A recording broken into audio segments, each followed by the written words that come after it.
Alors bonjour, Monsieur Domergue. Bonjour. Bienvenue sur KNA TV. Merci. Je vais vous proposer quelque chose. Vous voulez boire quelque chose? De l'eau, un peu d'eau, un peu d'eau. De l'eau. Moi, je vais prendre une menthe à l'eau. Voilà. Alors, Monsieur Domergue, nous sommes à 15 jours du premier tour des élections municipales. Alors, comment ça se passe, votre campagne actuellement? Écoutez, j'ai l'impression qu'elle se passe bien, mais c'est les Montpelliérains qui le diront, vous savez. L'important, c'est que quand on va au contact des gens, on ait un bon retour et qu'on ait le sentiment que nos messages passent, que les gens comprennent les raisons de notre engagement et surtout les éléments du programme. Parce que là, on est maintenant dans le dur, si j'ose dire, c'est-à-dire dans les propositions. Et les Montpelliérains vont choisir en fonction de ce qu'on propose, c'est programme contre programme. Donc je suis confiant là-dessus parce qu'on a beaucoup écouté les Montpelliérains pendant 3 mois et maintenant on a écrit un programme qui correspond à leurs attentes. Donc on espère qu'ils se reconnaîtront dans notre programme et qu'ils valideront cette élection au travers de leur vote. Ça fait partie de l'inconnu. Mais je crois que cette fois-ci il y aura une grosse surprise. Voilà. Je ne sais pas dans quel sens, mais il y aura une belle surprise. Alors nous sommes ici à la brasserie Le Sud. Je ne sais pas si vous connaissez, vous allez souvent dans les brasseries comme ça, boire un coup, sortir? Moi, oui, ça m'arrive souvent, oui. Le Sud, je ne connaissais pas trop, hein, je le dis au patron, mais maintenant je connaîtrai. Mais il m'arrive de temps en temps de déjeuner ou à l'Hippo ou sur les différentes brasseries qui sont ici. On n'est pas en face de la mairie, mais on est en face de l'hôtel de région. Vous savez que l'an prochain, il y aura encore des élections. C'est un symbole. Hein. Donc c'est tout un symbole. Et puis le Sud, moi je suis un fanatique du Sud. J'ai toujours dit qu'on n'était pas le Sud-Ouest, qu'on n'était pas le Sud-Est, on est le Sud. Et il faut revendiquer le fait qu'on est le Sud. Très bien, c'est exactement. Alors, Monsieur Domergue, vous êtes fils de commerçant, petit-fils d'instituteur, et petit-fils d'agriculteur aussi. Institutrice. Ma grand-mère, votre grand-mère qui était institutrice. Que je n'ai jamais connue d'ailleurs. Parce qu'elle est décédée quand mon père avait 5 ans, donc vous voyez. Vous êtes né à Perpignan, vous? Moi, je suis né à Perpignan, oui. C'est ça, c'est bien ça. Je suis catalan d'origine. Et Montpelliérain maintenant depuis l'âge de 18 ans. Et vous connaissez bien Montpellier donc. Ah, je crois que je connais toutes les rues. Et pour venir de la Paillade en 15 minutes en moto, croyez-moi, il faut bien connaître les rues de Montpellier. Surtout quand vous voyez les embouteillages qu'il y a, même en période de vacances. Et vous avez fait vos études de médecine ici, donc, à Montpellier? Oui, j'ai fait toutes mes études ici à Montpellier, à la fac de médecine. Et j'ai habité dans au moins une vingtaine de quartiers différents de Montpellier tout au long de mes études et de ma vie professionnelle. J'ai souvent déménagé. Et votre carrière politique ici aussi a débuté, ici à Montpellier aussi. Et alors, donc en 2002, vous avez été élu député de Montpellier, puis en 2004 conseiller régional et depuis 2008 conseiller municipal. Là, vous exercez, vous êtes également médecin, vous êtes chirurgien en chirurgie digestive. Oui, aujourd'hui, j'ai pris depuis 2010 la direction du centre, 2011 pardon, la direction du centre de lutte contre le cancer et j'ai une petite activité médicale. Et alors, est-ce que c'est pas trop, c'est pas trop compliqué d'exercer la médecine actuellement et la campagne en même temps? Comment vous conciliez ces deux activités-là, si je puis dire? J'ai décidé de demander à mon conseil d'administration de me mettre en disponibilité. Donc, je suis sûrement le seul des différents candidats à être en disponibilité non rémunérée de ma fonction de directeur pendant 4 mois. J'aurais aimé que les autres en fassent de même. Alors, je vous explique un petit peu comment ça va se passer, cette émission. On va se rendre... on va se rendre à table voir nos chers amis Kaynote, journalistes qui seront avec nous pour vous poser quelques questions. Donc je vous propose de continuer la conversation à table. Bien.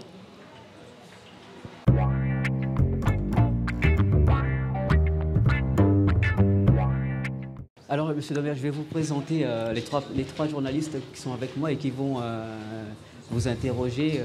Alors, Nejma, que je connais, Grégoire, bonjour, Grégoire. Et Lucie, qui sont tous les trois étudiants en journalisme ici à Montpellier.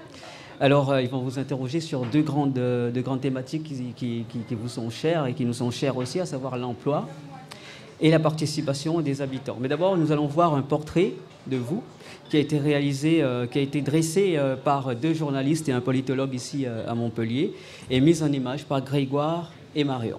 Surprise.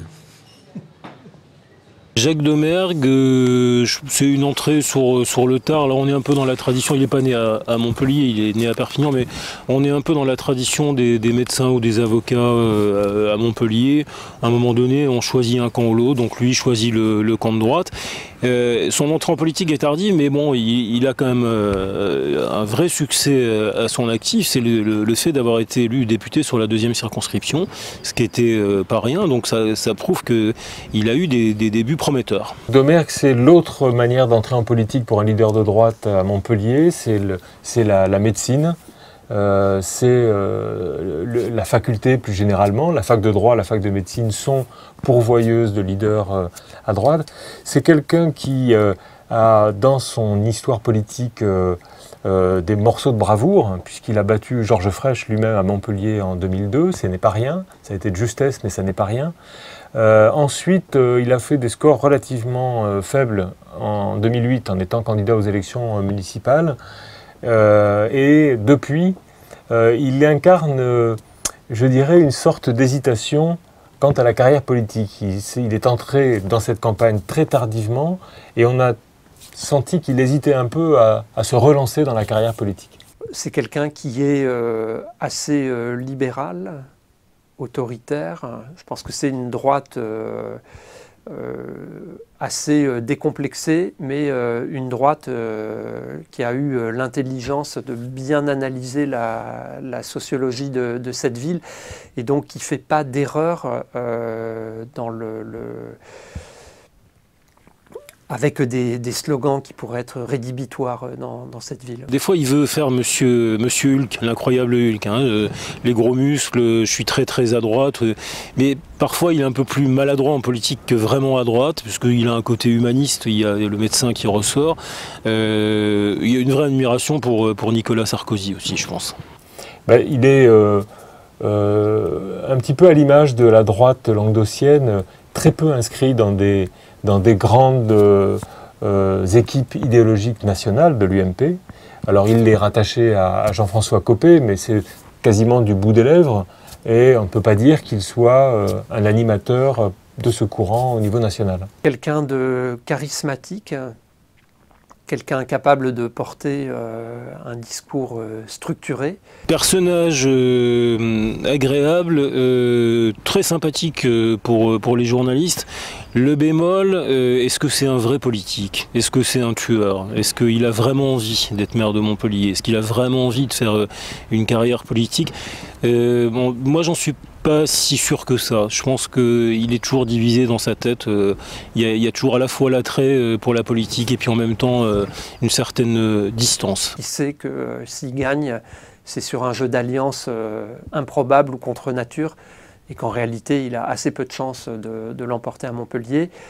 Donc, fort de l'analyse électorale qu'il a faite sur cette ville, il va tout faire pour nouer des alliances au second tour et essayer de forcer la porte. C'est quelqu'un qui pourrait figurer l'alternative à droite à Montpellier, mais la marche est quand même haute, ça va être vraiment difficile. Donc on en parle comme d'un outsider, un possible vainqueur à condition que, mais avec des si, la politique c'est difficile. Ses faiblesses, c'est peut-être d'être un peu trop distant avec une partie de la population, de mal comprendre, je pense, les milieux les plus défavorisés de cette ville, d'avoir un discours qui est pas suffisamment rassembleur au-delà, justement, et c'est le paradoxe, des dossiers clivants. Ben, la force, c'est la force du moment. C'est qu'il peut être l'homme d'une situation où c'en est fini et du fraîchisme et du Parti socialiste par pure hypothèse. Ben, sa force, c'est déjà d'avoir fait plusieurs campagnes dans cette ville, de ne pas avoir de problème de notoriété. C'est la réussite du Val d'Orel, c'est un médecin internationalement reconnu.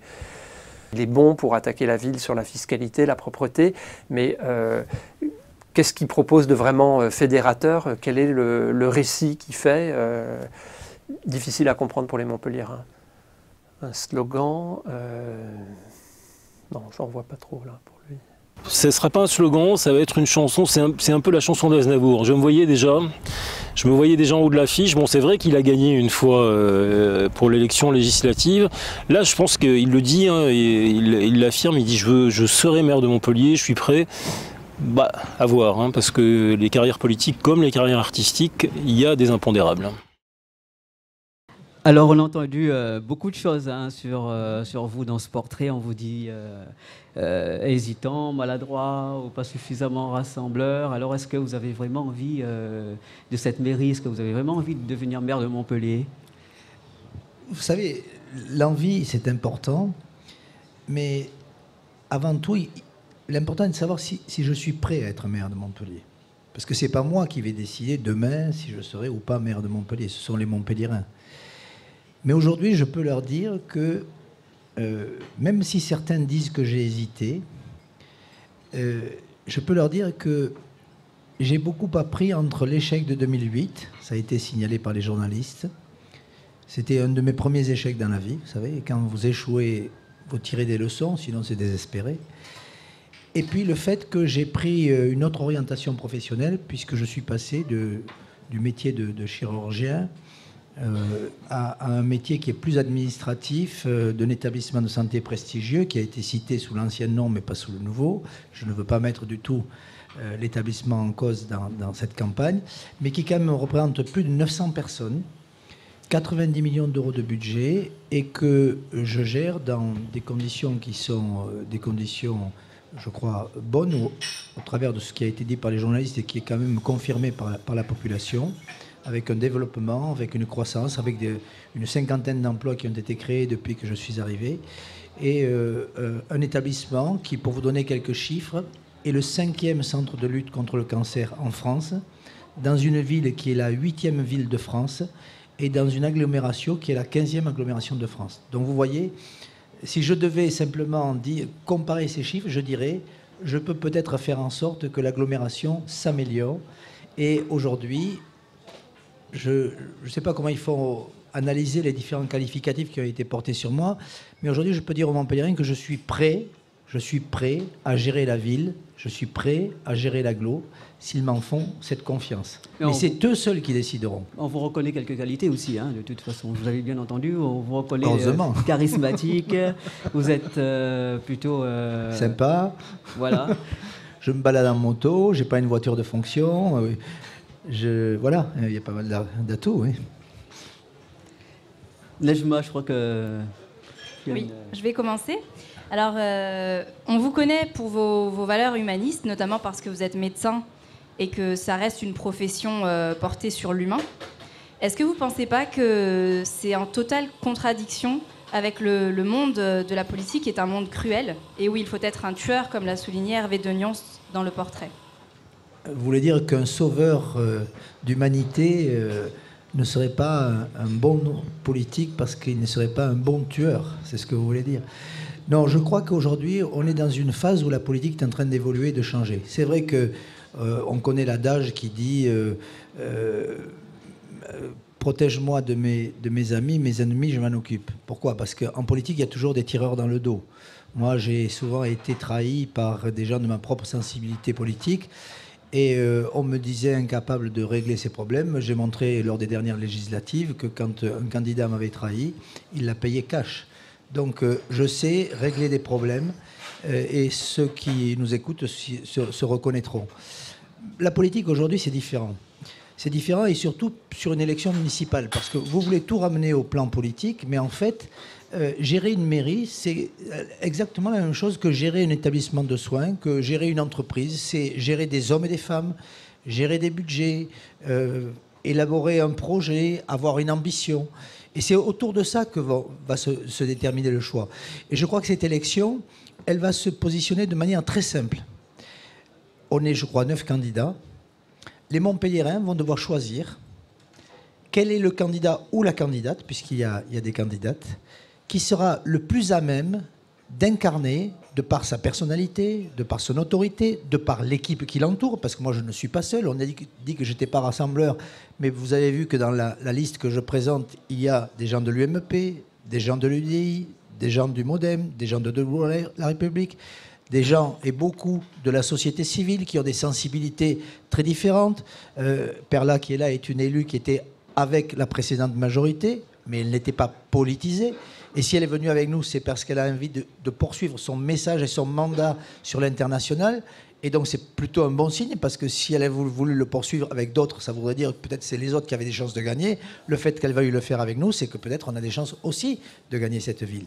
Mais je crois qu'aujourd'hui, cette ville, elle est à un tournant de son histoire.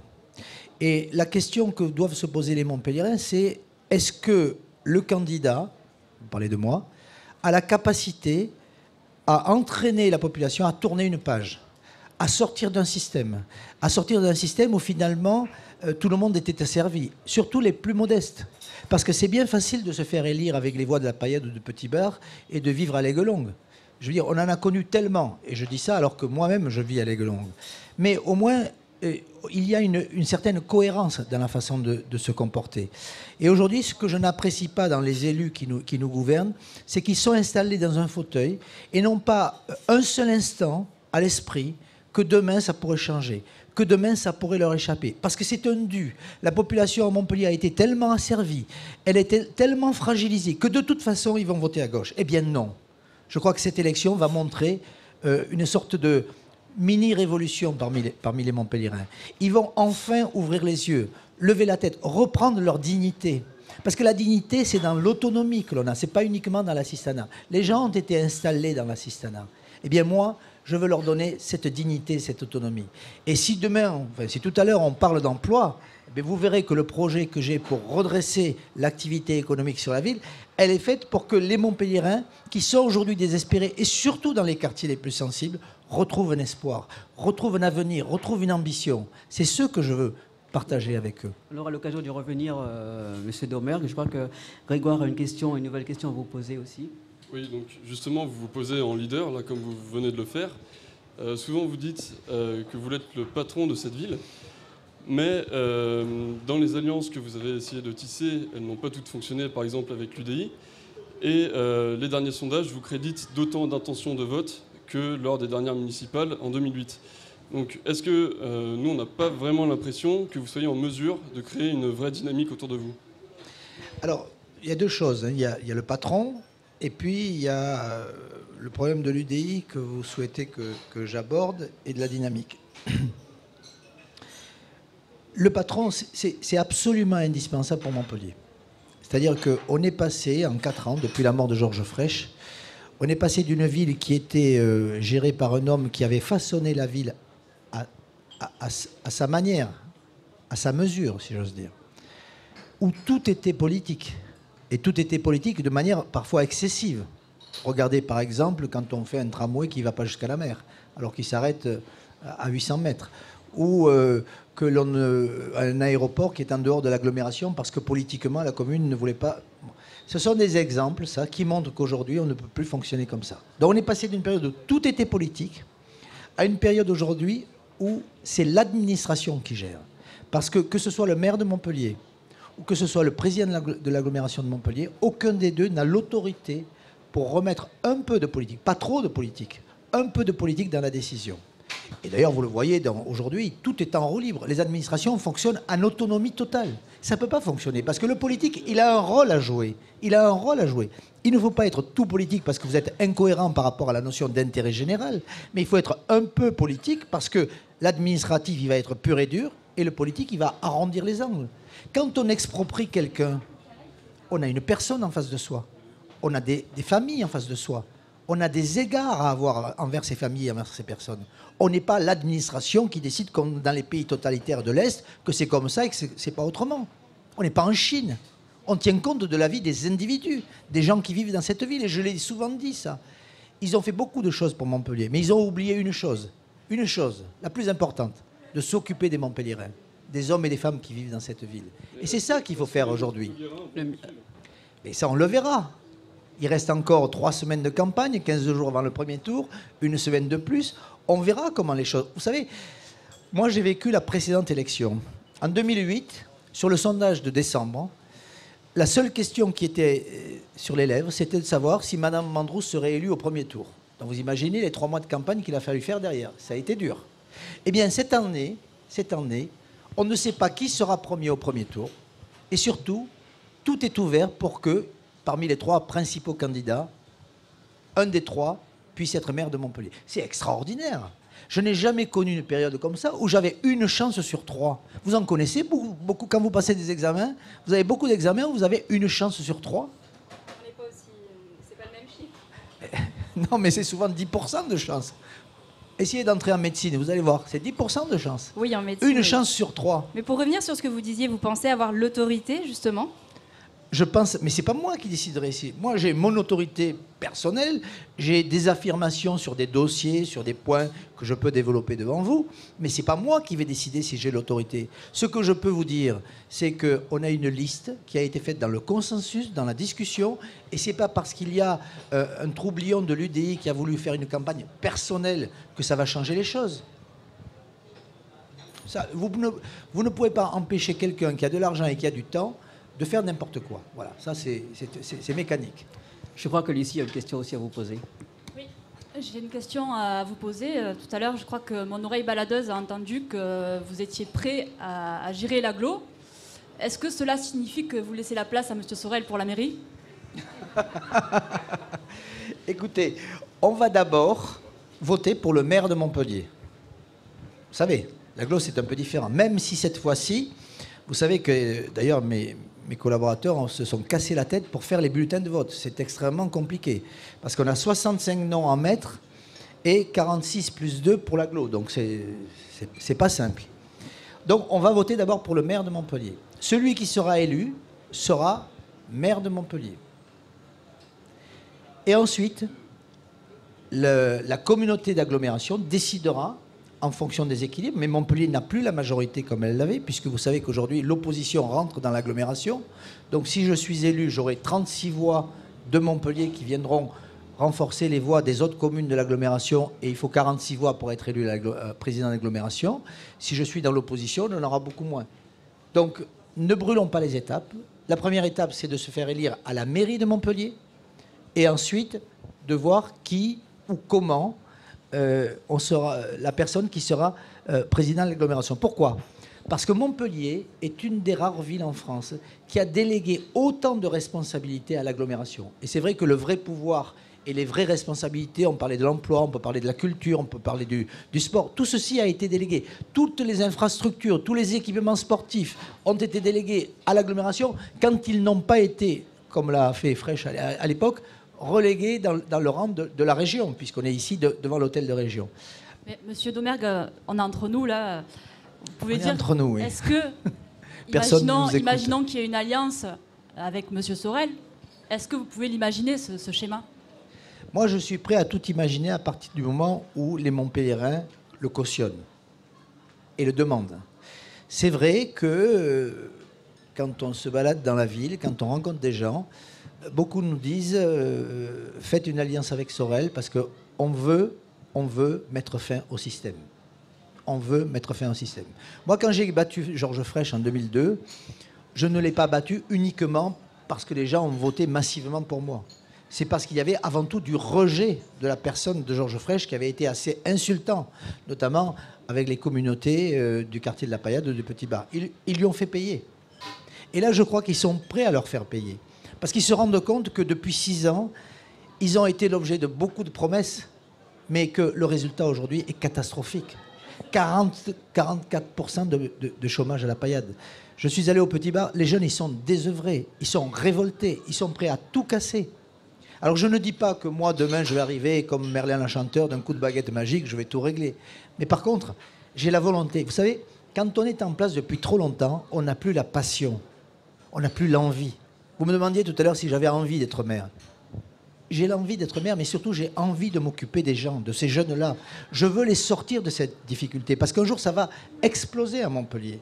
On est une des villes qui est aujourd'hui la plus précarisée de France. Le revenu moyen par habitant à Montpellier est de 25% inférieur à la moyenne nationale. Excusez-moi, on en reparlera plus tard. Ah, bon, d'accord. Mais puisque ma camarade a soulevé cette question, vous avez quand même commandité un sondage, à savoir si, en vous alliant avec Sorel, vous seriez gagnant ou non, et ce sondage affirmait que vous le seriez. Une réponse rapide et après. Est-ce que vous pensez que déjà Sorel l'acceptera? Qu'est-ce que vous en pensez? Vous demanderez à Sorel ce que Sorel veut faire. On lui a demandé, il était sur ce même plateau la semaine dernière et il nous a répondu que non. Que vous aviez commandité ce sondage sans son avis. Ah ben ça c'est sûr. Mais attendez, c'est moi qui l'ai payé. Donc je n'avais pas à demander l'avis à quelqu'un qui n'a rien à voir là-dedans. Vous avez vu qu'aujourd'hui c'est la manie. Il est concerné quand même un petit peu. Les candidats font des sondages. Il y en a un qui tourne en ce moment. C'est pas moi qui l'ai demandé. Je crois savoir qui c'est. Mais non, pourquoi on a fait faire ce sondage? Parce que depuis plusieurs mois, on sentait cette envie de changer le paradigme de l'élection. C'est ça qui est important. Si moi, candidat de droite, étiqueté de droite, même si j'ai des gens qui ont des sensibilités différentes avec moi, et c'est important et c'est une force. Si moi je me présente devant les Montpelliéraines, qui est une ville de gauche, de manière abrupte, le combat droite-gauche est disproportionné. On n'a aucune chance de séduire cet électorat.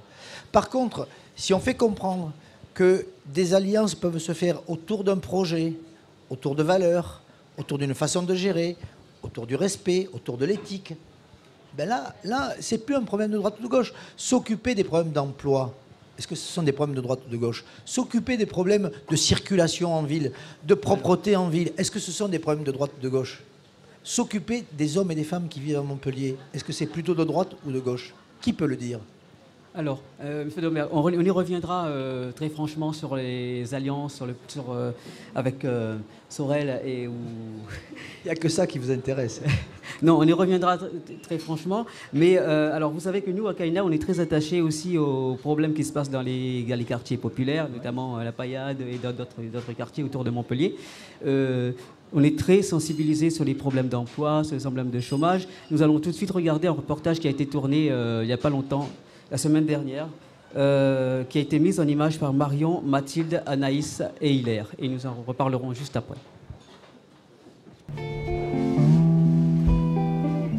À tout juste 18 ans, Sabri vient de signer son premier contrat d'avenir fin janvier. C'est grâce à sa pugnacité qu'il a trouvé ce poste de secrétaire commercial dans un cabinet d'assurance. Je commence vraiment à, comme je vous disais, j'arrivais pas à me donner d'objectifs et là maintenant j'ai des buts. Je me dis où je serai dans 10 ans, je me demande ce que je ferai, est-ce que je pourrais ouvrir ou non ma propre entreprise, est-ce que je pourrais... Et j'arrive à avoir cette ouverture d'esprit que je n'avais pas et j'arrive aussi à réaliser et à comprendre à quel point j'ai une chance. Pourtant, pendant longtemps, le jeune homme a connu des moments difficiles. Déscolarisé très tôt, il n'a aucun diplôme. Au bout de 3 ans d'expérience, Sabri pourra valider ses acquis professionnels afin d'obtenir le bac et le BTS équivalent.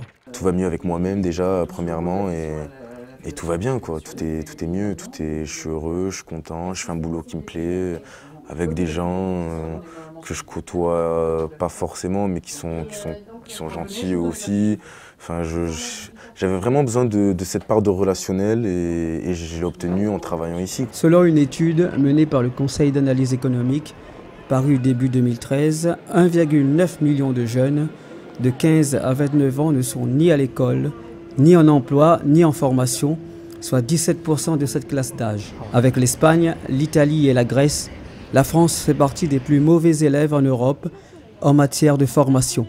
Les quartiers populaires sont les plus touchés, notamment à La Paillade, au nord-ouest de Montpellier. Par exemple, sur le sud de La Paillade, près de 40%, près de la moitié des jeunes sont sans activité et dans aucun dispositif de formation. Après, je ne dis pas que ce qui existe ne marche pas, mais pour une partie de ces jeunes les plus structurés, ceux qui ont les prérequis scolaires, ceux qui ont des petits bagages, peuvent s'en sortir.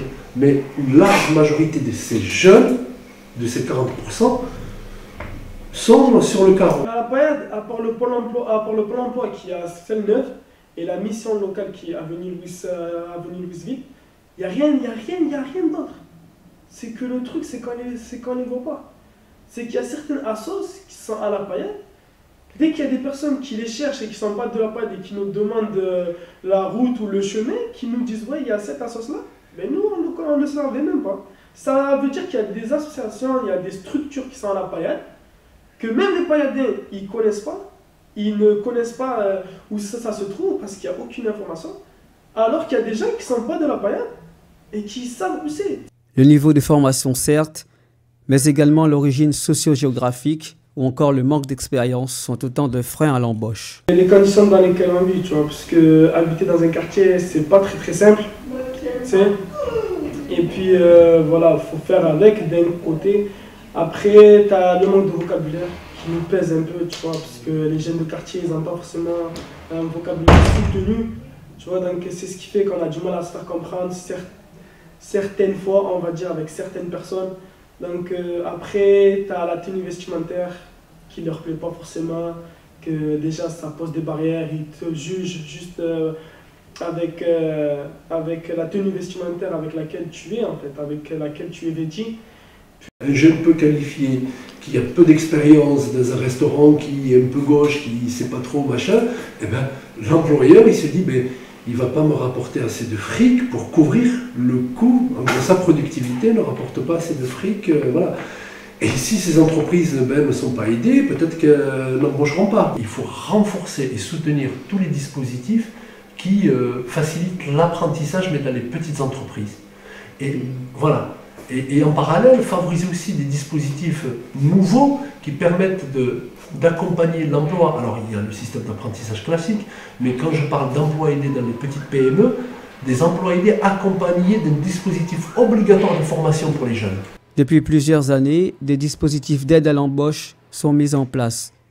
Mais selon le directeur de l'association Défi, ceux-ci restent encore inefficaces. Aujourd'hui, tous les dispositifs soutiennent le secteur non marchand. Moi, ce que je pense, c'est qu'il faudrait que ce type d'emploi aidé soit aussi ouvert sur le secteur marchand. Et pas les grosses boîtes, mais pour les petites PME et les petites entreprises. Favoriser et soutenir l'apprentissage, par exemple, pourrait proposer, créer des postes au niveau du Pôle emploi, avec des référents qui iraient dans les entreprises, des référents apprentissage et des référents qui expliqueraient et qui accompagneraient les petites entreprises dans le recrutement de jeunes de faible niveau de qualification avec un renforcement des aides de l'État. Montpellier accuse un fort taux de chômage avec 14,2% en 2013, bien au-dessus de la moyenne nationale avec 10,4%. Alors, M. Domergue, l'emploi, c'est un vaste sujet, et comme on l'a vu, hein, c'est un cheval de bataille de tous les candidats actuellement.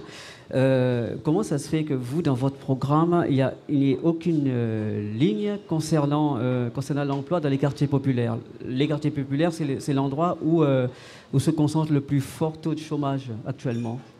Qu'est-ce que vous prévoyez? Dans mon programme, il y a 3 volets. Le premier volet, c'est Montpellier haute qualité de vie, parce que la ville a perdu en qualité de vie. Le deuxième volet, c'est la bataille pour l'emploi. Et pour moi, l'emploi, ça concerne tout le monde. Pas spécialement les quartiers populaires, même si je sais qu'ils sont les plus touchés.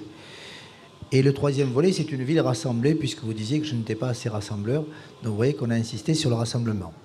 Alors, l'emploi, il faut bien comprendre une chose, et c'est d'ailleurs toute la discussion qui a lieu aujourd'hui au niveau du gouvernement, parce que visiblement, il y a un problème de compréhension de la façon dont l'emploi se crée. Le politique ne crée pas d'emploi. Si, il peut créer des emplois publics, c'est-à-dire embaucher dans son entourage ou faire plaisir aux uns ou aux autres. Mais le vrai emploi se crée, comme le disait le dernier interlocuteur, se crée dans le secteur marchand. C'est-à-dire que l'emploi, il est le corollaire de l'activité. S'il y a de l'activité, il y a des entreprises qui se créent, et ces entreprises, si elles développent leur activité, elles créent des emplois. C'est mécanique. C'est la raison pour laquelle, aujourd'hui, en période de crise, et Dieu sait si la France est ancrée au fond de la crise, nous avons plus de difficultés que d'autres pays pour créer des emplois. Regardez ce qui se passe partout autour de nous, en Allemagne, en Grande-Bretagne, en Hollande, le taux de chômage est de 6-7%. En France, on a un taux de chômage avoué qui est à 10%, mais en réalité, si vous prenez toutes les personnes qui sont en dehors de l'activité, on est à 20. On est à 20. Il y a 5 millions de personnes qui ne travaillent pas en France. 5 millions. Quand c'est difficile, quand il n'y a pas d'activité, les plus fragiles sont les premiers qui trinquent, comme on dit communément. Et moi, je les rencontre, je les connais. J'en ai embauché dans mon établissement des jeunes des quartiers. Mais ils sont les premiers à être victimes des difficultés d'embauche. C'est pas plus compliqué que ça. Et c'est la raison pour laquelle aujourd'hui on se retrouve avec des situations complètement dramatiques. Alors c'est pas pour autant qu'on ne peut rien faire. On peut agir là-dessus. Il faut donner une identité économique à la ville. Parce que si on veut faire venir des entreprises, il faut qu'on ait une image. Je le redis, Toulouse, c'est l'aéronautique. Grenoble, c'est les nanotechnologies. Saint-Étienne a pris le créneau du design. Montpellier n'a pas d'image. Eh bien, l'image, il faut la prendre autour de ce qui fait notre ADN. Montpellier, c'est le pôle scientifique quand même, c'est la médecine. Montpellier, c'est la médecine et la santé. Eh bien, disons-le haut et fort. Et ayons la volonté de faire en sorte qu'on draine toutes les activités qui concernent l'homme, la santé, la médecine, la recherche, l'agroalimentaire, avec le pôle qui est fort, l'eau, avec un pôle mondial de l'eau, la silver economy, avec les personnes âgées. Tout ça, c'est la médecine et la santé. Et d'autant plus que, je vous coupe, excusez-moi, mais d'autant plus qu'à Montpellier, on forme à tous les métiers, sauf que après, les jeunes, une fois qu'ils sont formés ici, ils s'en vont. Ils s'en vont. Alors pourquoi? Comment ça s'explique? Mais ils s'en vont. Il faut que vous connaissiez le tissu économique de la ville. À Montpellier, il y a quand je dis Montpellier, c'est le Grand Montpellier. Il y a 28 000 entreprises, en tout cas, qui sont référencées au registre du commerce. 28 000 entreprises. Sur ces 28 000 entreprises, vous en avez 93% qui sont de moins de 10 salariés. Moins de 10 salariés. Et sur ces entreprises-là, il y en a 60% qui sont des monopersonnels. Monopersonnel, ça veut dire que c'est la personne qui le plus souvent est au chômage, qui crée son entreprise et qui arrive à se payer un salaire. C'est même pas un emploi de plus. Monopersonnel. Donc si demain, on fait confiance, on adapte la formation aux métiers non délocalisables qui sont sur le secteur, rien que ça. Mettons sur 10% des 28 000 entreprises, ça fait 3 000 entreprises. Et qu'on donne la capacité à ces entreprises de se développer, de créer un seul emploi. Vous voyez, en 2 ans, on peut créer 3 000 emplois. Mais pour cela, il faut qu'il y ait de l'activité. Il faut que ces entreprises se développent, qu'elles aient besoin de créer. Il faut que ceux qui sont responsables de la formation fassent des formations dans le domaine qui concerne les entreprises du secteur. Et aujourd'hui, vous vous retrouvez avec des difficultés. D'une part, une inadéquation entre les niveaux de formation et les emplois réellement disponibles. Ça, c'est classique. Et puis surtout, ce qu'il faut dire, c'est que les collectivités locales, qui sont les principaux donneurs d'ordre, et ils s'en glorifient, si j'ose dire. Moore, hier, disait, par exemple, qu'il y a 5 milliards d'euros de travaux qui vont démarrer. Mais pour les jeunes des quartiers, ils nous l'ont dit hier et avant-hier quand on était à la Paillade, pour les jeunes des quartiers, qu'est-ce qu'ils récupèrent? Rien. Rien. Parce que ces gros travaux, le doublement de l'autoroute, le TGV, une mairie ou Pierre Vive, ne sont pas donnés en priorité aux entreprises locales. Ce sont de grands groupes qui viennent prendre les marchés et qui souvent les sous-traitent à des personnels étrangers.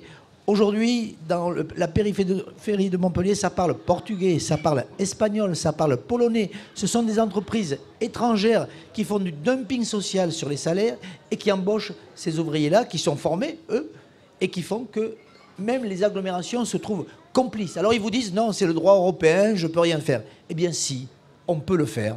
Quand on passe un marché avec une boîte de communication, on ne s'embête pas. Hein, on passe outre le droit européen. Eh bien, quand on passe un marché pour du logement social à la Paillade, on peut faire travailler les entreprises locales. Or, aujourd'hui, c'est l'inverse qui se produit. Vous le voyez, le bâtiment est en grande difficulté. Il y a 4000 emplois qui ont été perdus, alors qu'on pourrait avoir gardé ces emplois si on avait fait en sorte que ces entreprises embauchent des jeunes des quartiers. Les jeunes des quartiers, ils le demandent. Moi, les jeunes, ils me disent, donne-moi un boulot et j'arrête de vendre du shit. Eh bien, quand on vous dit ça, ça vous interpelle. Et vous ne pouvez pas rester les bras ballants. Et les jeunes, il faut qu'ils aient confiance en nous. Parce qu'aujourd'hui, ça fait 37 ans que ça dure. Ça fait 37 ans que ce sont les mêmes qui sont au pouvoir et rien n'a changé pour eux. Grégoire, je veux...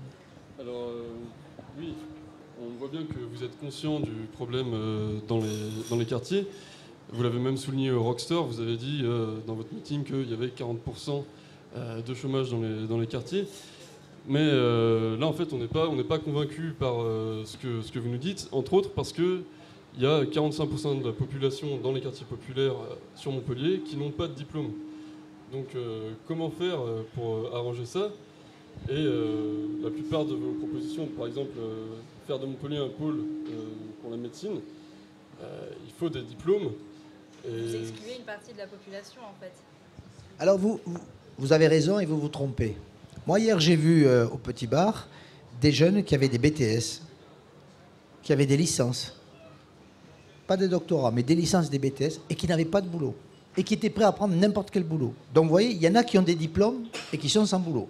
Et c'est vrai que beaucoup ont quitté l'école prématurément et n'ont aujourd'hui aucune perspective, aucun avenir. Alors, c'est la raison pour laquelle, et je pense que ça, c'est dans mon programme, vous le verrez, c'est peut-être trop petit pour que vous l'ayez vu, on a prévu, à la manière de ce qui est fait pour le high-tech, sur les pépinières d'entreprise, on a prévu de créer dans les maisons pour tous, puisque vous savez qu'il y en a un paquet de maisons pour tous, des micro-pépinières généralistes pour permettre à ces jeunes qui ont un projet, qui ont une idée, de trouver les moyens de mettre en pratique cette idée, ce projet, avec un soutien logistique qu'ils n'ont pas aujourd'hui.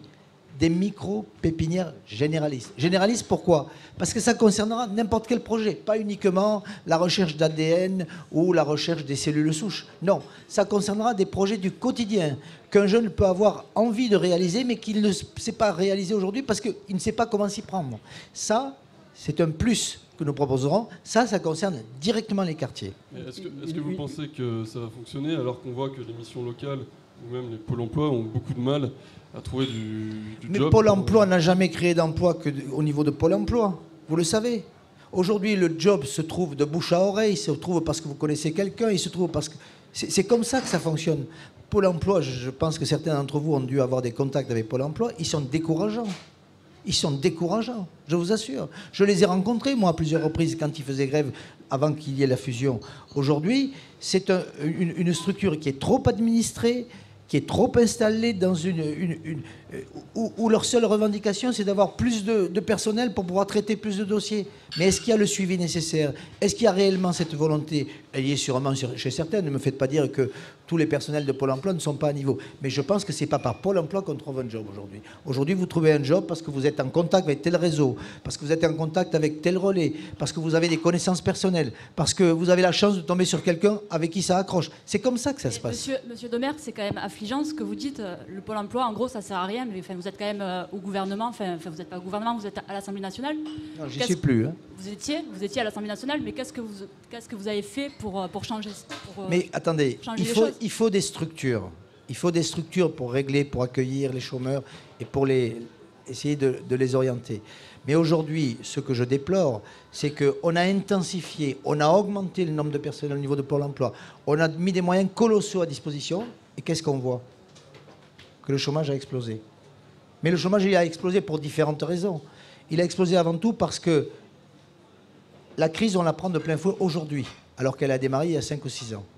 Mais on la prend de plein fouet aujourd'hui parce que nous, on a un amortisseur social qui fait que pendant 2 ou 3 ans, on l'a reproché à Sarkozy à l'époque, mais pendant 2 ou 3 ans, il a emprunté, et les Français ne se sont pas rendus compte qu'il y avait une crise. Jamais un salaire n'a été baissé en France. Jamais. En Espagne, mes copains chirurgiens, on leur a baissé le salaire dès 2008, dès 2009.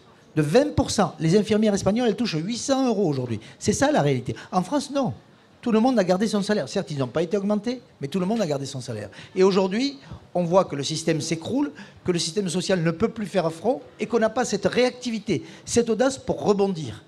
Et ce n'est pas avec le pacte de responsabilité que met en place le gouvernement que ça va changer. Le gouvernement croit que parce qu'ils vont baisser de 30 milliards d'euros les charges sur les cotisations familiales auprès des entreprises, que demain, l'entrepreneur va dire « j'embauche ». Mais ce n'est pas comme ça que ça marche. D'abord, les 30 milliards d'euros, on ne sait pas où ils vont les prendre. Ça, pour l'instant, on ne sait pas qui va payer. Moi, je le sais. C'est les Français qui vont payer. Mais demain, est-ce que vous croyez que le chef d'entreprise à qui vous allez baisser les charges va embaucher du jour au lendemain? Qu'est-ce qu'il va faire, le chef d'entreprise? La plupart des entreprises en France, et dans la région encore plus, elles sont brinque-ballantes. Elles sont en train de dire quand est-ce que je licencie? Quand est-ce que j'arrête? Et heureusement ou pas, qu'il y a un droit de travail extrêmement contraignant, sinon il y a beaucoup d'entreprises qui auraient délesté encore plus. Vous le voyez à la télé tous les jours, à la radio, vous entendez telle entreprise, c'est 2000 emplois, c'est 1000 emplois. C'est ça tous les jours. C'est pas comme ça qu'on crée de l'emploi. Créer de l'emploi, c'est avoir de l'audace, c'est dire aux entrepreneurs, venez investir chez nous. Mais quand vous avez un droit du travail qui est trop contraignant, ils ne viennent pas investir chez nous. Vous avez vu la balance commerciale française, elle est déficitaire, que ça n'en peut plus. Les investissements ont diminué de 77% en France, les investissements étrangers. Mais ça, c'est de l'argent qui ne viendra pas en France pour donner du travail aux Français. C'est ça la réalité. Une dernière question, Lucie, et après on avance sur la question justement, de la participation dans votre programme, des vous souhaitez baisser la fiscalité locale des entreprises de 10%. C'est exact?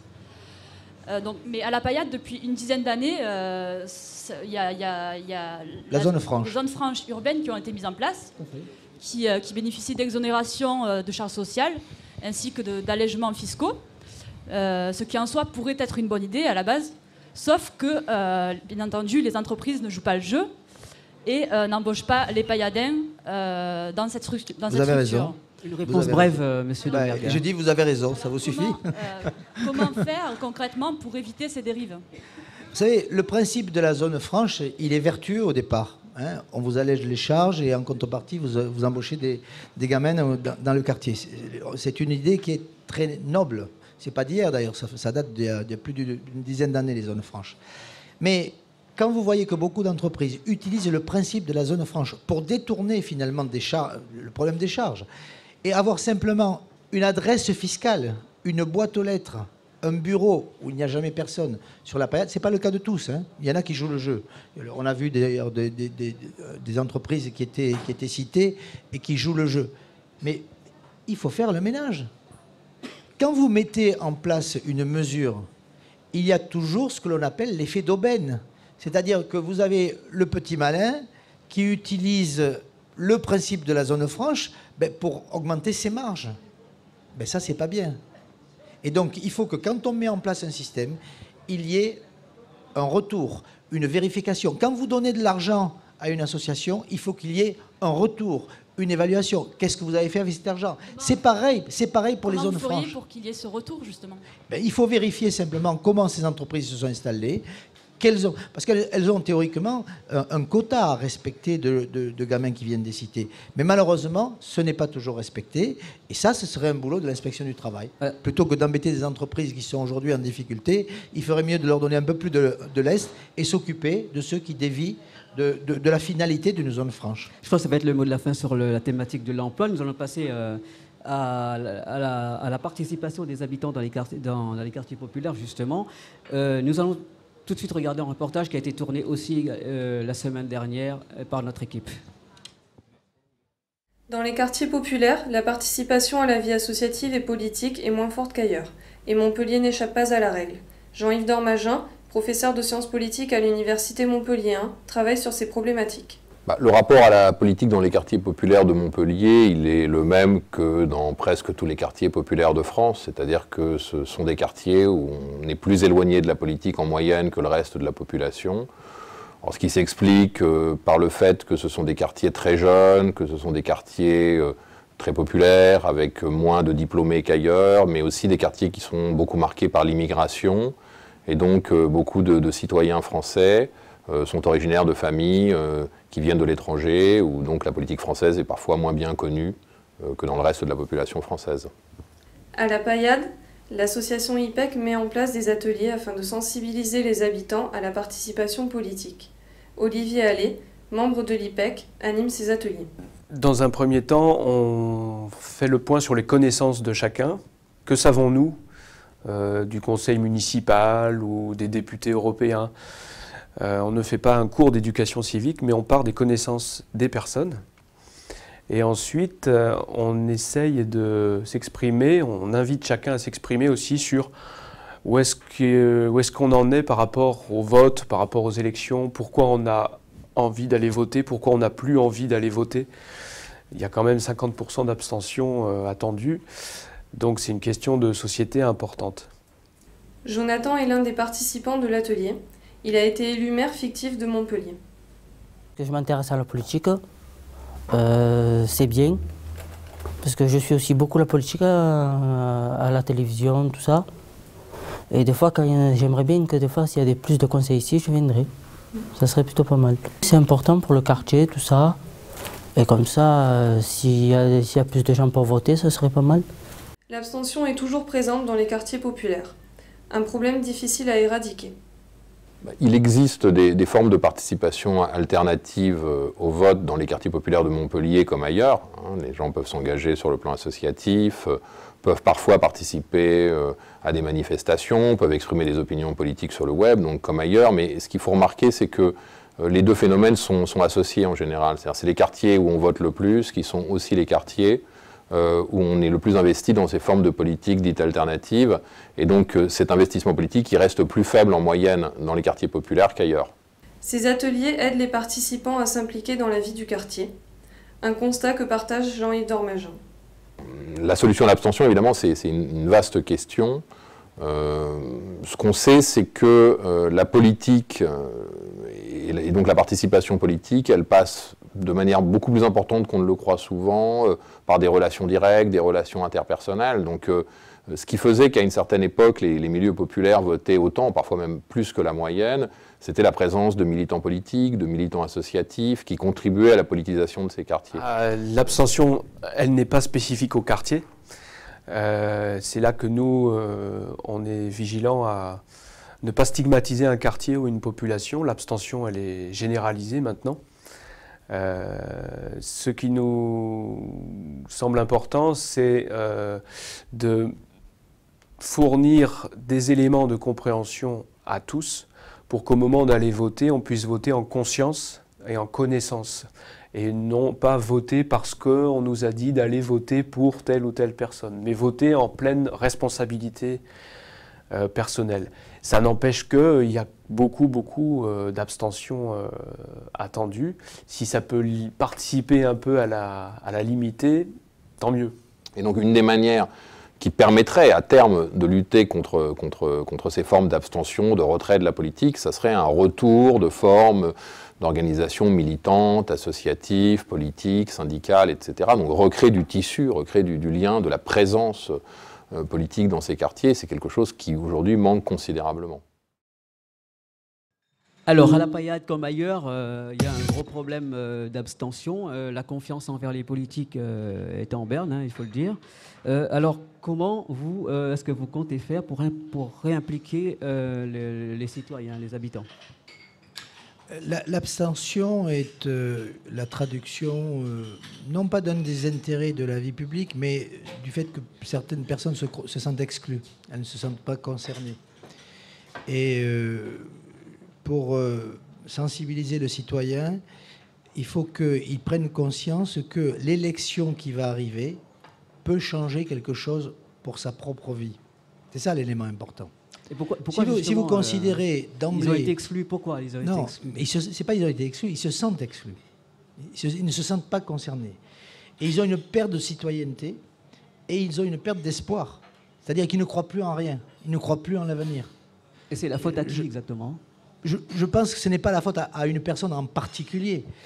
C'est la faute d'abord aux difficultés du quotidien. Quand quelqu'un perd son emploi, a des difficultés à avoir un toit, est obligé de tomber dans la délinquance pour s'en sortir ou des choses comme ça, ben vous comprenez que vous ne vous sentez pas concerné par le quotidien, par les problèmes d'emploi. Non, vous vous dites, moi je suis hors circuit et je vis en dehors du circuit. Hier, pas plus tard qu'hier, il y avait un jeune qui était issu des cités, qui était sur je ne sais plus quelle chaîne TV. Et ce jeune, il avait vendu de la drogue, il avait fait de la prison, et il s'en était sorti par la musique. Il s'en était sorti par la musique, c'était un rappeur qui faisait maintenant un peu du rock. Vous voyez ? C'était intéressant ce qu'il faisait, il avait beaucoup de charme en plus. Eh bien, il y a plusieurs moyens de s'en sortir. Et je crois que les jeunes des quartiers, ils sont confrontés à plus de difficultés. Les jeunes des quartiers, qui sont d'origine maghrébine notamment, ils sont victimes d'une discrimination à l'embauche. Mais cette discrimination, elle s'accentue avec les difficultés d'emploi. Quand en 99-2000, on avait 4% de croissance, on cherchait du personnel partout, parce qu'il y avait de l'activité partout. C'était l'explosion de l'Internet. Il n'y avait plus de problème dans les quartiers. Les jeunes, ils avaient du boulot. Ça n'a pas duré éternellement, ça a duré 2 ans. Mais après... On a replongé. Et aujourd'hui, on est dans le dur. On est au fond du trou aujourd'hui. Aujourd'hui, les jeunes dans les quartiers sont complètement désespérés. Et aujourd'hui, il faut impérativement qu'on redonne de l'activité à la ville pour que les quartiers sortent de leur isolement. Mais ça aussi, il faut quand même dire une chose. C'est que sur cette ville, la vie a été communautarisée. Et d'ailleurs, la façon... De gérer les quartiers, la façon avec des référents qui sont communautaires chaque fois, la façon d'établir une liste pour avoir chaque fois le représentant de chacune des communautés montre bien à quel point ça a été installé en institution à Montpellier. Et aujourd'hui, c'est peut-être ceux qui vont renverser la table. Parce que les jeunes des quartiers, ce sont les premiers concernés. C'est que si eux continuent à dire, bah, écoutez, on baisse la tête, c'était comme ça, c'est pas bien, mais de toute façon, on ne veut pas changer. Eh bien, ça ne changera pas. Les gens des quartiers s'abstiennent, ne votent plus, enfin, votent de moins en moins. C'est là, justement, mais l'abstention n'est pas suffisante. L'abstention, vous deviez rassembler. Je le dis, l'abstention n'est pas suffisante. Il faut qu'ils manifestent ou leur enthousiasme ou leur mécontentement. Et aujourd'hui, il faut qu'ils manifestent leur mécontentement, leur rejet du système. Parce que ce système, ils le vivent depuis 37 ans. C'est-à-dire qu'à la veille de chaque élection, on agite le spectre de la peur. Attendez, si les autres arrivent, ils ne vont pas vous verser les subventions. Ça, on le dit aux associations. Quand je vais voir les salariés de chez Nicolin ou les salariés de la table, on leur dit, mais s'il arrive demain, il va couper les contrats, comme si j'avais le moyen de couper les contrats. On agite la peur. Et dans les quartiers, c'est pareil. Vous allez voir quand ils vont arriver, c'est la droite qui arrive. Mais attendez, il y a des hommes et des femmes derrière ces valeurs. Et ces valeurs, ce sont des valeurs de travail, ce sont des valeurs de famille, ce sont des valeurs qui aujourd'hui font le fondement de notre vivre ensemble. Et aujourd'hui, ce vivre ensemble, il est en grande difficulté. Et dans les quartiers, on ne peut pas donner des emplois jeunes, comme je l'ai vu tout à l'heure, ou des emplois d'avenir à tout le monde. Mais dans les quartiers, on peut s'intéresser aux jeunes. Quand je dis qu'on va créer des micro-pépinières d'entreprises dans les quartiers, ça, c'est une piste pour qu'un jeune qui aura une idée puisse la développer.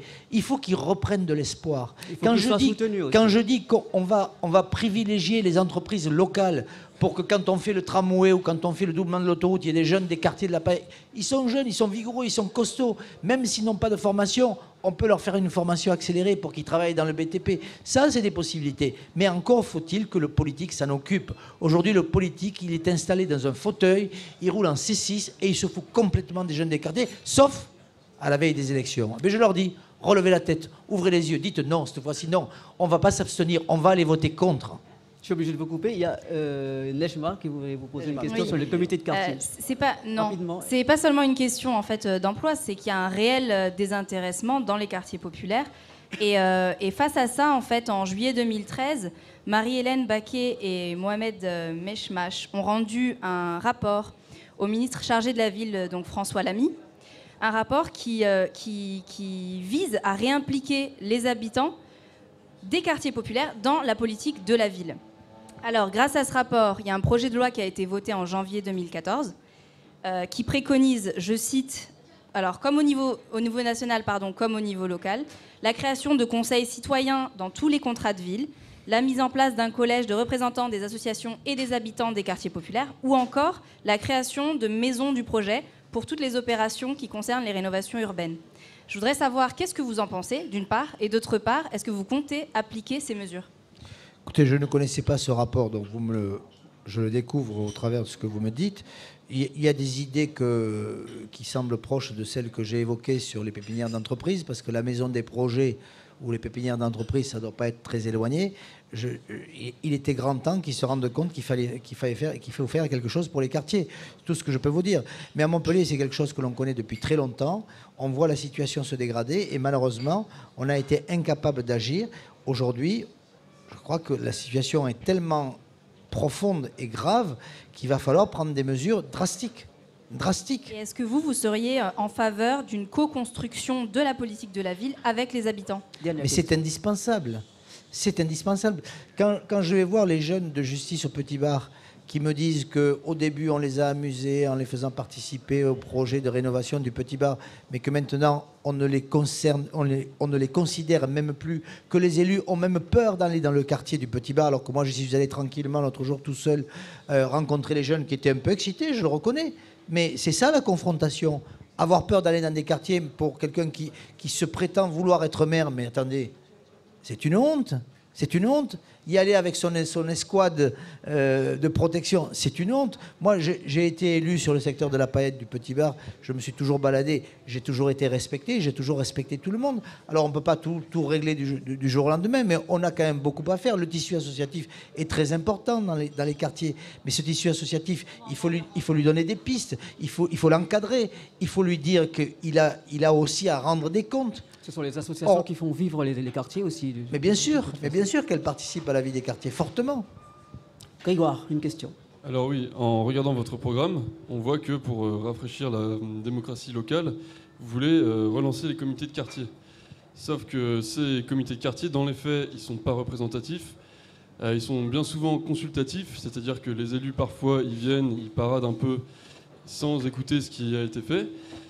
Et il y a tout un comportement de vigueur au sein de ces comités, avec un certain langage, une certaine attitude à avoir, qui exclut de fait les gens des quartiers populaires. Alors, avec vos propositions, comment vous comptez faire changer ça et comment vous voulez faire participer les gens des quartiers populaires au sein de la démocratie locale? Rapidement, s'il vous plaît. Moi, je ne fais pas de différence entre les quartiers populaires ou les quartiers non populaires. Je suis désolé. Pour moi, les quartiers, ce sont tous les mêmes. Ils ont droit aux mêmes égards, au même traitement, aux mêmes conditions de sécurité, à la même qualité de l'espace public. Alors, c'est vrai que il faut un traitement différent pour les remettre à niveau. Mais aujourd'hui, il n'y a pas... Alors, le problème des comités de quartier, quel est-il? C'est qu'ils ont été trop politisés. C'est que ça a été des relais du pouvoir en place. Quand on parle du système, qu'est-ce que c'est le fameux système? C'est un mot, système. Mais dans la réalité, il y a une toile qui a été tissée. Une toile qui a été tissée, non pas dans l'intérêt des quartiers, mais dans l'intérêt de la municipalité. Et ça, c'est quelque chose qui fonctionne bien. C'est ce qu'on appelle le système. C'est pour ça que c'est toujours les mêmes qui gagnent. Or, aujourd'hui, cette toile est en train de se déchirer. Pourquoi? Parce que les comités de quartier, ils ne rendent plus le jus qu'il y avait parce que Fresh n'est plus là, ça joue aussi. Et parce qu'ils ont montré leurs limites. Moi, quand je dis, par exemple, que je veux faire une maison des services dans chaque quartier, qu'est-ce que ça veut dire? Ça veut dire que plutôt que d'avoir des maisons pour tous, des maisons de l'agglo, des maisons de département, des maisons de ceci ou de cela, on aura un lieu il y aura deux maisons, il y aura la maison des services et il y aura la maison des associations, parce que c'est indispensable. Mais les associations, il faut les laisser vivre. Il ne faut pas les avoir sous tutelle pour qu'au dernier moment, on aille les voir à la veille des élections pour repomper le jeu des associations pour qu'elles votent pour soi. C'est pas ça. Les associations, il faut qu'elles soient mais complètement indépendantes du pouvoir. Ce n'est pas le cas. Et les maisons des services, c'est pareil. C'est qu'aujourd'hui, je veux optimiser les moyens. Quand vous avez un problème d'emploi, il faut que vous puissiez le régler en partie également dans la maison des quartiers. Quand vous avez un problème d'appât pour votre grand-père, parce que ça concerne le conseil général, ça se réglera dans la maison des services. Quand vous avez un problème qui concerne des papiers administratifs, ça peut se régler également dans la maison des services. Il faut regrouper tout ça pour donner plus de facilité aux citoyens, aussi bien dans les quartiers populaires que dans les autres. Voilà, alors nous arrivons au terme de notre émission. Avant de conclure, je vais vous demander de signer le livre d'or. Ah, je croyais que c'était un chèque pour l'association. C'est vous qui allez faire le chèque. Non, mais j'ai vu que Vignal faisait une proposition de loi. Alors, pendant ce temps, il y a deux questions dans le public. Alors. Bonjour, monsieur Domergue. Pardon, je ne vous avais pas vu. Wally Bordas, étudiant en journalisme. Ça fait plusieurs semaines maintenant que vous draguez Philippe Sorel dans l'optique du... Je ne drague personne. Que vous draguez Philippe Sorel dans l'optique du second tour des municipales pour une alliance. Alors hier, lors du débat télévisé que nous avons suivi avec beaucoup d'attention, vous avez déclaré sur lui, il dénonce un système dont il a fait partie depuis 20 ans. Alors, vous voulez donc vous allier avec ce système que vous dénoncez ? Non, hier, Philippe Sorel s'est présenté comme quelqu'un qui était en dehors du système. Moi, je suis heureux qu'il en soit sorti, mais il y a été pendant 20 ans. Voilà, c'est ce que j'ai dit. Je n'ai pas dit autre chose. Vous voulez donc vous allier avec... Non, mais il n'est jamais trop tard pour bien faire, c'est ce que je veux dire. Très bien. Une deuxième question, une deuxième personne. Bonsoir, monsieur Domergue. Bonsoir. J'ai une question à propos de l'emploi. Tout à l'heure, vous avez dit que Pôle emploi ne sert à rien et qu'il faut avoir du piston. Je vais avoir des représailles après avoir dit ça. Non, j'ai dit que c'était pas le meilleur vecteur pour trouver un job. J'ai pas fini, monsieur. Mais pratiquement personne ne fait confiance aux jeunes de quartier sensibles. Comment peut-il avoir du piston dans des conditions comme ceci? Non, mais vous avez raison. Je l'ai dit tout à l'heure. Quand il y a pénurie d'emploi, les jeunes des quartiers sont les premières victimes et ils sont victimes de discrimination à l'embauche. C'est clair, ça. Ouais, c'est-à-dire, je le dis et je le redirai à n'importe qui. Parce que c'est la réalité. Mais les jeunes des quartiers aussi, ils ont à faire des efforts. Ils ont à faire des formations. Ils ont à avoir on a souvent insisté sur la présentation. Ça joue beaucoup. Et donc, je crois que c'est du donnant-donnant. Il faut qu'il y ait une espèce d'équilibre qui s'établisse.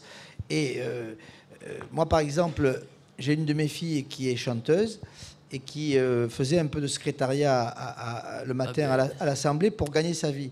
Bon, elle avait une tenue de chanteuse. Eh bien, à l'Assemblée, ça passe pas. Hein, et je lui ai dit, modifie un peu ta coiffure, parce qu'à l'Assemblée, arriver avec bon, mais vous comprenez, il y a des adaptations. Je pense qu'aujourd'hui, la qualité première de tout individu, qu'il soit d'un quartier ou d'un autre, c'est l'adaptabilité. C'est-à-dire qu'il faut que vous soyez capable. Il y a un jeune dans le film qui a parlé d'ouverture d'esprit. Le job qu'il a eu lui a permis d'avoir une ouverture d'esprit. C'est fondamental. Et vous devez acquérir aussi l'esprit critique, ce que parfois l'école n'apprend plus aujourd'hui. On veut tellement vous donner de connaissances qu'on oublie l'esprit critique. Qu'est-ce que ça veut dire, l'esprit critique? Ça veut dire la capacité de juger le bien ou le mal. Ça veut dire la capacité de s'adapter. Ça veut dire la capacité d'ouvrir les yeux. Eh bien, ça fait partie des qualités qu'il faudra pour trouver un emploi demain. Et l'emploi que vous trouverez à 25 ans, ce ne sera pas le même que vous aurez à 35 ans et ce ne sera pas le même que vous aurez en fin de carrière, s'il y a un emploi. Et c'est là-dessus qu'il faut insister. Mais vous avez raison, c'est encore plus dur pour les jeunes des quartiers quand il y a pénurie d'embauche. Mais comment ils peuvent avoir du piston? Mais ce n'est pas une question de piston. C'est sur la formation, c'est sur la valeur, sur le relationnel. C'était ce que vous avez dit. Le jeune, non, je n'ai pas parlé de piston. Si. J'ai pas parlé de piston. Ah, non, j'ai pas parlé de piston. Des personnes. Non, j'ai dit qu'aujourd'hui, le système était perverti. C'est ce que vous avez dit tout à l'heure. Ici, non, j'ai dit que le système était perverti parce que justement, on utilisait l'emploi, comme on utilise d'ailleurs le logement, on n'a pas parlé de logement, comme une arme politique. Je t'embauche le petit si tu fais voter pour moi. C'est ce que j'entends tous les jours aujourd'hui. Je te donne un appartement si tu fais voter pour moi. Eh bien ça, il faut le dénoncer. Il faut qu'il y ait de la transparence. Il faut que les hommes et les femmes qui vont voter votent en toute liberté, indépendamment des promesses d'embauche ou des promesses de logement. C'est fondamental. Ça ne s'achète pas, une voix. C'est votre conscience. Vous devez voter en votre âme et conscience. Eh bien, ce sera le mot de la fin. Merci. Je m'auto-pistonne. Je vais pas chanter de chanson. Moi j'avais une question, c'était sur... vous avez parlé pas mal des jeunes, avec beaucoup de compassion, d'humanisme sur les jeunes des quartiers, mais vous avez parlé aussi des 3 volets de votre programme. Il y en a un que vous n'avez pas du tout abordé, ce qui est assez étonnant, c'est l'aspect sécuritaire, notamment la tolérance zéro et la vidéosurveillance dans les quartiers. Et finalement on a un peu l'impression que c'est une des seules solutions que vous avez pour ces jeunes-là. Je vois pas le rapport entre la sécurité et les jeunes. Ben, vous avez eu plein de compassion pour les jeunes, même ceux qui vendaient du shit, par exemple. Oui. Mais au final, derrière, vous avez un volet... Mais attendez, ça n'exclut pas. Ça n'exclut pas. Moi, on me dit aujourd'hui, par exemple, le centre-ville est dégueulasse. Il y a de l'insécurité. Les gens n'osent plus sortir et aller au cinéma le soir, etc. etc. Alors, vous assimilez la délinquance à la jeunesse, peut-être, mais il n'y a pas que la jeunesse. Il n'y a pas que la jeunesse. Justement, je l'assimile aujourd'hui, pas, quand on voit ce volet-là, on a l'impression que vous traitez aussi par le mauvais bout. Il faut un volet sécuritaire. Aujourd'hui, la ville n'est pas sécurisée. Il faut répondre à cette attente aussi. Il y a des gens qui demandent à être plus en sécurité. Je peux vous citer des exemples. Aujourd'hui, les gens se plaignent que tous les alors, c'est souvent les jeunes, parce qu'ils picolent de la bière, paraît-il, ils pissent dans les coins de rue. Ils pissent dans les portes cochères. Mais en contrepartie, ils ont des circonstances atténuantes. C'est que vous n'avez pas de toilettes publiques en ville. Voilà. Eh bien, moi, je dis tout simplement, il y en a très peu, moi je dis, on mettra des pissotières, mais le jour où il y aura des pissotières, il faudra qu'ils pissent dans les pissotiires et non pas dans les coins de rue. Et là, ils seront verbalisés, bien sûr. C'est ça la tolérance zéro. C'est une forme de tolérance zéro. C'est de l'éducation. C'est de l'éducation. Il faut qu'on apprenne à vivre ensemble. Et il y a un minimum de respect. Dans cette ville, tout le monde passe au feu rouge. Mais donc la vidéosurveillance, ça s'appliquera aussi à ceux qui pisseront dans les rues. Mais non, mais la vidéosurveillance, elle est nécessaire dans certains quartiers elle n'est pratiquement présente que sur le centre-ville. Il faut en mettre également dans les quartiers. Vous avez des gens qui vous demandent d'avoir une caméra, et dès que la caméra arrive, paraît-il que la délinquance baisse. Moi, je vous dis ce que j'entends. Merci. Mais n'assimilez pas la jeunesse à la délinquance. Moi, je ne l'assimile pas du tout. La jeunesse sans espoir, elle va créer de la délinquance. C'est évident. Et quand les jeunes me disent, si donne-moi un boulot, j'arrêterai de vendre du shit, ou j'arrêterai de bricoler à droite ou à gauche, ou de casser des voitures, je pense qu'ils ont raison de dire ça. Parce que ça, c'est la réalité. Merci, Monsieur Domer. Je crois que nous sommes maintenant obligés de conclure sur cette émission, puisque nous arrivons au terme. Et donc, merci à Nejma, merci à Grégoire et Lucie. Merci à toute l'équipe de Kaina qui a réalisé cette émission. À très bientôt pour une nouvelle.